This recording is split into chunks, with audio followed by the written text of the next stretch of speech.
Tutoriel de remplacement des disques et plaquettes sur S60, S80, V70, XC70. Alors on peut commencer par l'étrier. Donc il y a les deux cabochons enlevés en haut et en bas de l'étrier. Ensuite on va avec une clé Allen qui va bien. Donc là c'est du 7.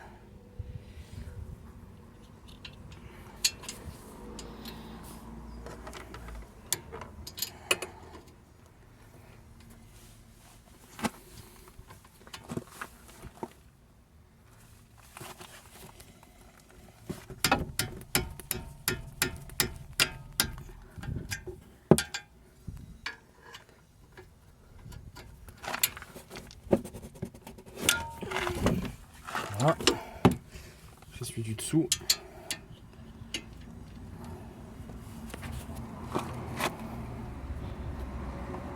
Hop là. Il faut dévisser, voilà, de façon à ce que ce soit plus en prise. Et là pareil.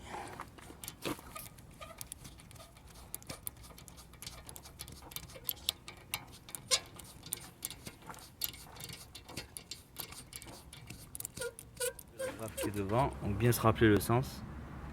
Voilà, hop, on prend une pince ou un tournevis, on sort du logement et là pareil, passer un tournevis ou quelque chose pour faire levier. Et là si vous voulez, comme le disque est hors cote, il y a la nervure à sauter pour que l'étrier passe. Donc il faut appuyer comme ça. Là au moins on n'est pas embêté, il vient tout seul. Juste à tirer comme ça. Là, toute droite. Voilà. Il faut enlever les deux vis du porte-étrier. Il faut se rappeler que ça, de manière avec un sens, mais il faut se rappeler que ça va comme ça. Voilà. Après, la 15, il faut dévisser. Hop. La première vis et la deuxième.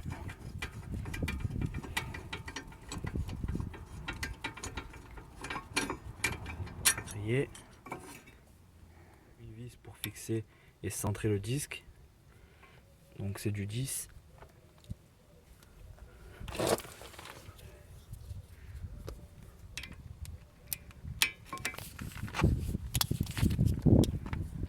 Voilà, hop, hop là.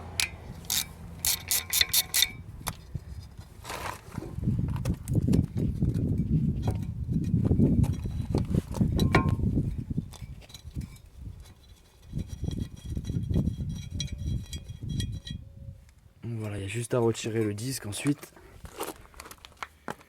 Voilà, pour comparer le disque neuf, très lisse, le disque ancien, on voit peut-être moins à la vidéo, mais là il y a quand même beaucoup d'usure.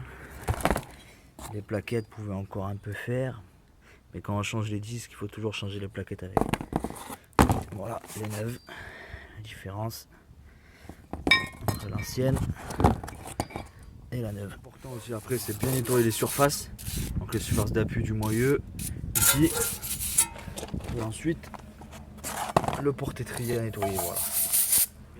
Ici aussi, mettre la vis, on peut mettre un petit peu de pâte cuivrée dessus. Voilà. Ok. Pas trop fort non plus. Voilà. Sur les vis. Sur les deux vis. Il faut bien les bloquer avec du 15. Vraiment beaucoup. Hein. Voilà. Faut pas hésiter. Les freins c'est important. De bois si vous n'avez pas l'outil pour repousser les pistons. Avec une cale. Le serre-joint bien derrière là au milieu. Tout le monde a un serre-joint chez soi. C'est l'une des meilleures solutions. Donc là il n'y a plus qu'à visser. Et le piston va rentrer.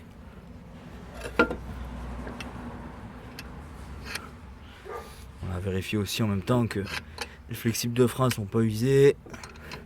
Si vous voulez faire la purge des freins, que ça fait plus d'1 an ou 2, vous pouvez y aller.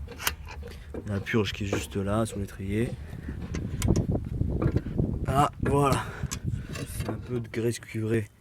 Graisse sur le porte-étrier là où va coulisser l'étrier. Voilà. Voilà. Il faut aussi bien avoir nettoyé ici et ici les surfaces d'appui. Vous pouvez les frotter légèrement entre elles.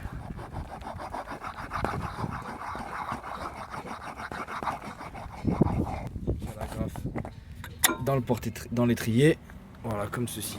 Devant, ben, c'est très simple. Hop.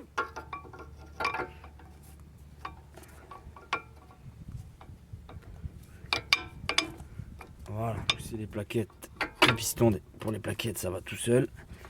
Plus qu'à revisser là derrière, qu'on soit centré. Et bloquer pareil en bas. La vis du haut et du bas en 7 à laine.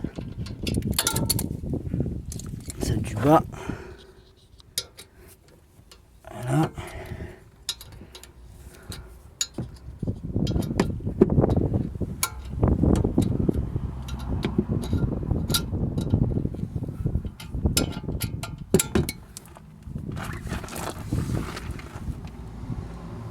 Voilà. Ensuite, il faut mettre les capuchons.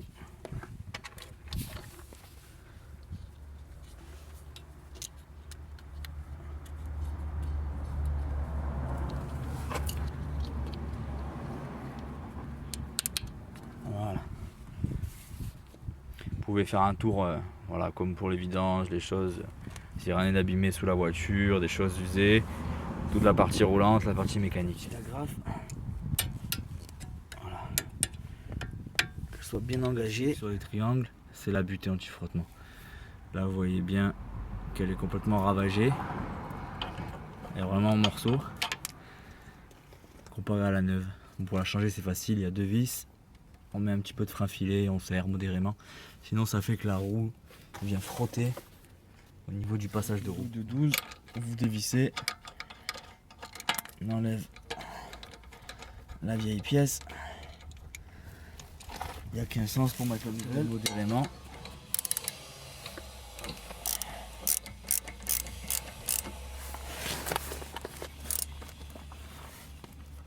Voilà, c'est de l'alu. Hop là, avec du frein filet. Et la différence par rapport à la nouvelle pièce et l'ancienne. Voilà. Répétez l'opération des deux côtés, gauche, droite, en bon état. Vérifiez aussi que les triangles ne soient pas bouffés. Bien pomper avant de repartir, jusqu'à ce que ce soit dur, comme on a repoussé les pistons des